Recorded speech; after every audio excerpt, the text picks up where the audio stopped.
Hello guys, subukan natin testing to ang na-purchase natin sa online drone. Mukhang maganda siya eh. Hindi ko pa na-testing to sa labas. Every time nag-a-attempt ako mag-testing, laging mahangin at umuulan.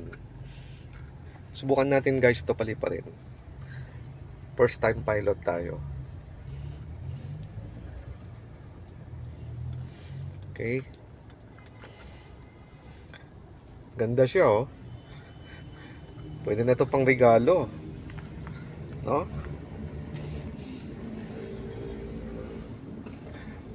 Pero guys, ano lang to clone lang ito, hindi to yung pinaka high end, hindi to yung medyo high end na drone, no? Replica lang, pero stable siya. Actually sinubukan ko na to sa bahay, sa loob ng bahay, pag walang hangin. Okay naman, nakakatuwa. Stable naman. Pero ewan ko kung tatagal to. Pero pag sa labas, kung mahangin, nagdi-drip, gumaganon-ganon siya. At yung specs kasi nito, sinabi dito na ang pinaka taas niya pwede ilipad mga 100 meters. Pero nung sinubukan ko, siguro mga 20 to 30 meters lang, gumagewang-gewang na siya, ganun eh. So, pero pwede na. As starting, sa mga nahihilig mag-drone dyan, tulad ko, parang nagiging obsession ko to no? Laruan. Mukhang hindi na to akma sa edad ko yung mga maglaro ng ganito, no guys? Hindi. Depende naman yan eh. Kanya-kanya lang ano yan eh. Kanya-kanya lang trip yan, sabi nga nila. Minsan nga yung akala mo kababawan, yung pa yung tinatangkilik ng mga tao eh. 'Di ba? Pero maganda to, lalo na yung mga mahilig kumuha ng mga aerial shots, no? Mga deck view, mga ganon. May camera to guys, oh, yan oh. Pero manual lang. Ang tawag dito is gimbal. Yung high-end drone, mas mahal eh. Nag-range siya to 40k up. Para kang bumili ng high-end cellphone. Pero the question is ito kasi guys, aanuhin mo ito. Halimbawa, bumili ka ng high-end drone. Ito, ilagay natin muna dyan kwentuhan tayo. Aanuhin mo yan. Ikaw ba, mahilig ka mag-edit? Mahilig ka nature lover ka ba? Gusto mo makita yung mga iba-ibang spectacular views, no? So, siguro nga bagay sa iyo yung ganyan. Kasi yung question kasi din dito, yung longevity. Halimbawa, bumili ka ng high-end drone, aanuhin mo. So, every occasion, every weekend, lalabas ka para kumuha ng magagandang shots. Ito kasi, ano lang to, basic lang. Sabi ko nga kanina, clone lang at replica. Pero functionality wise, no? As to their RC, tawag nila kasi RC, remote control lang pala ibig sabihin, no? Ito, functionality wise, the same din sa mga high-end drone. Yung basic other than yung mga resolution, yung mga add-on effects niya. Kasi yung high-end drone, may mga tracker siya. May mga you can take it by slow motion. Tapos may mga return to home siya. Automatic siya. Pag naglolobat siya, automatic return to home siya. Return to base siya. Yun ang high-end. Medyo nakakaano din. Nakaka-amuse din, nakaka-amaze din, no? Ito po yung RC niya. Basic lang, oh. Yan. Isa lang kasi yung ano natin, Yan.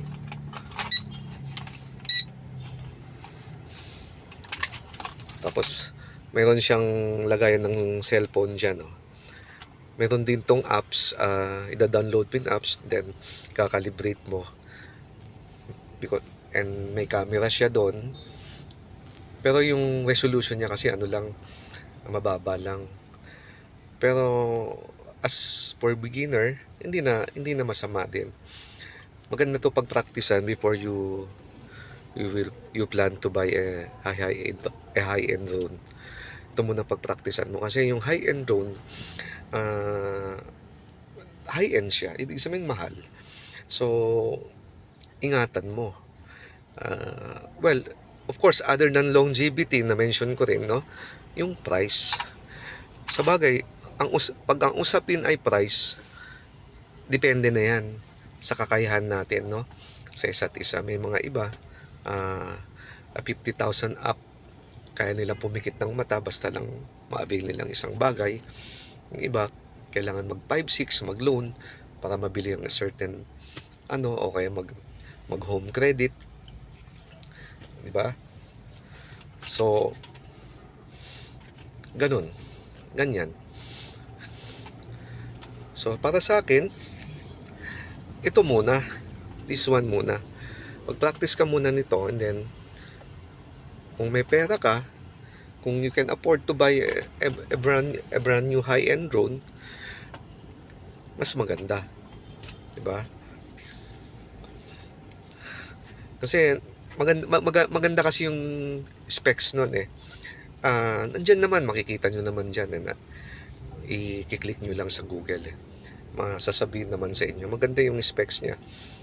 And meron siyang, aside from yung may tracker siya, yung tracker nun, ang kagandahan sa tracker nun, yung mga worth 50,000 pataas, no, may tracker na.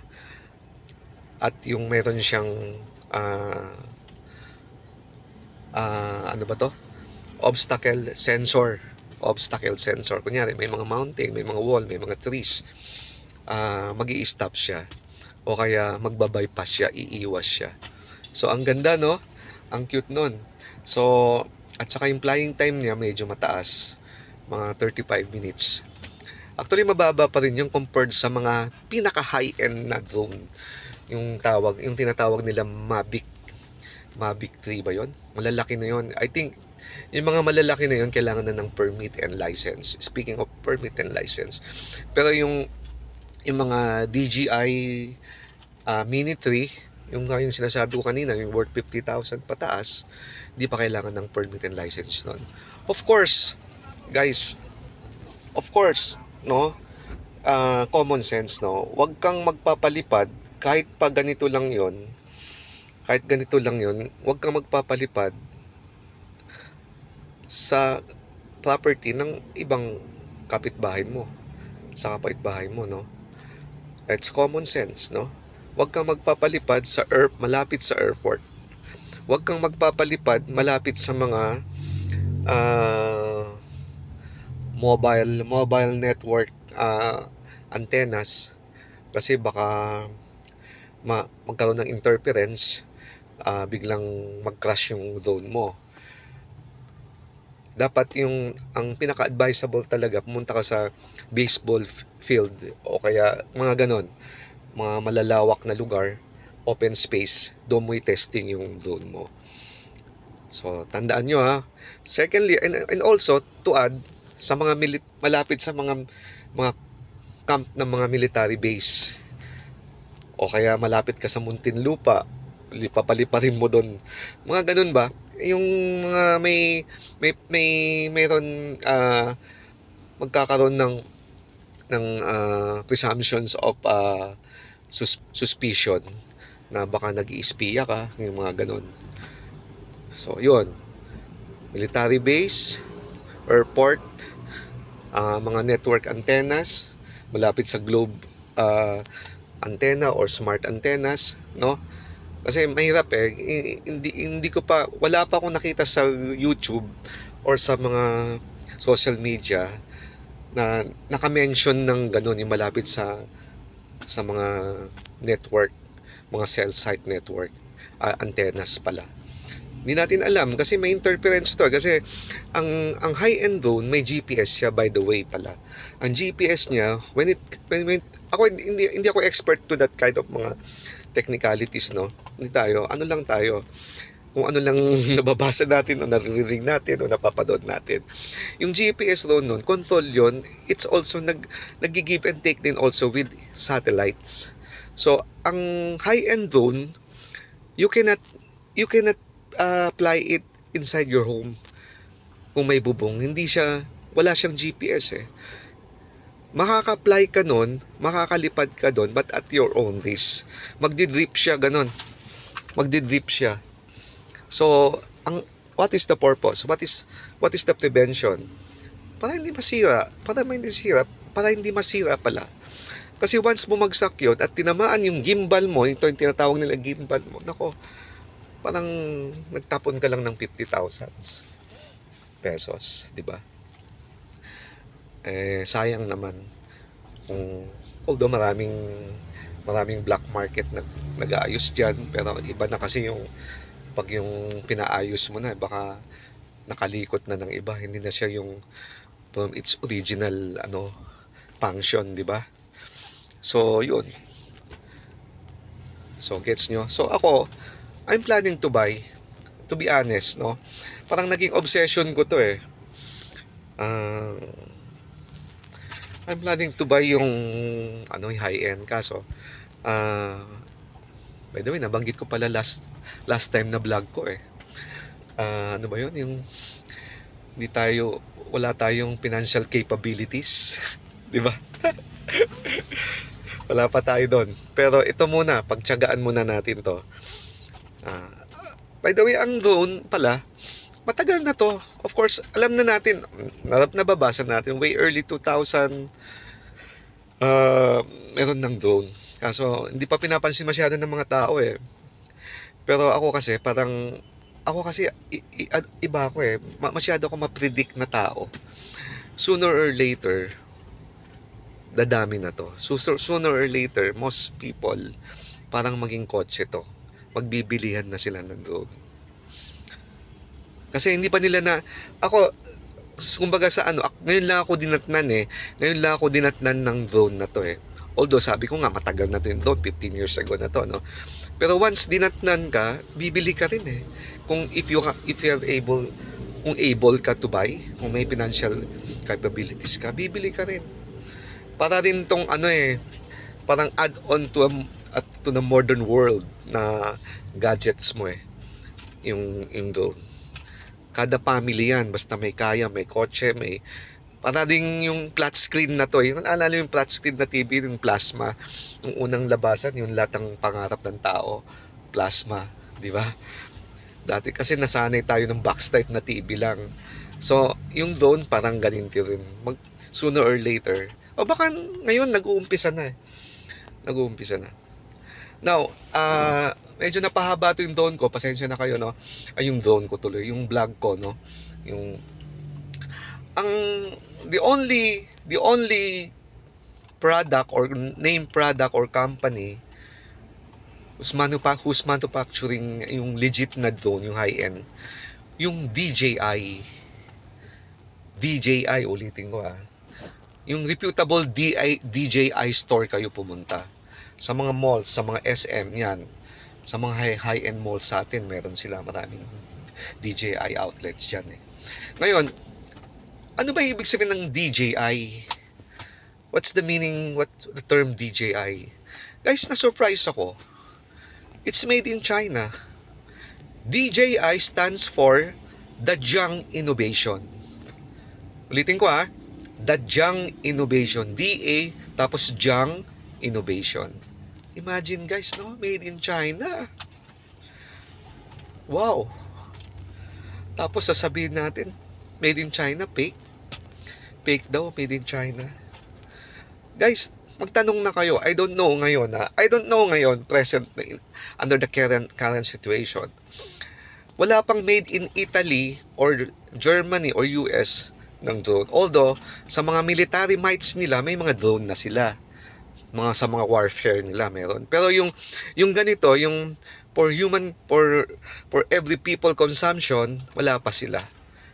Wala pa silang, hindi pa naglalabas ang Italy or Germany o Spain o US o even Japan ng drone.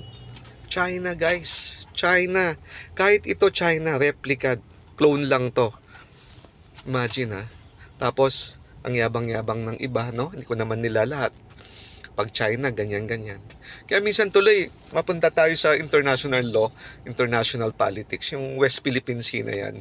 Actually, hindi naman talaga West Philippine Sea yan eh. South China Sea ang tawag dyan eh.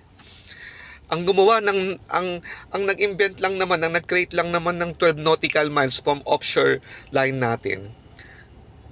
Dictated lang tayo ng foreign countries, other foreign countries like US eh. Ako, opinion ko yun ha. Opinion ko yun. Kasi ang China, matagal na ang history ng China. Wala pang nag-i-exist ang US, may China na. Diba? Mahabang istorya tungkol dyan. Ayaw ko pag-usapan ng pinag-uusapan natin ngayon yung drone. Pero doon lang ako mag-delve, no? Sinasabi natin, made in China. Fake. Pero, imagine guys ha, DJI, Dajiang Innovation. China. Alam mo saan sa China? I don't know, correct me if I'm wrong kung tama yung pronunciation ko. Shenzhen City sa China.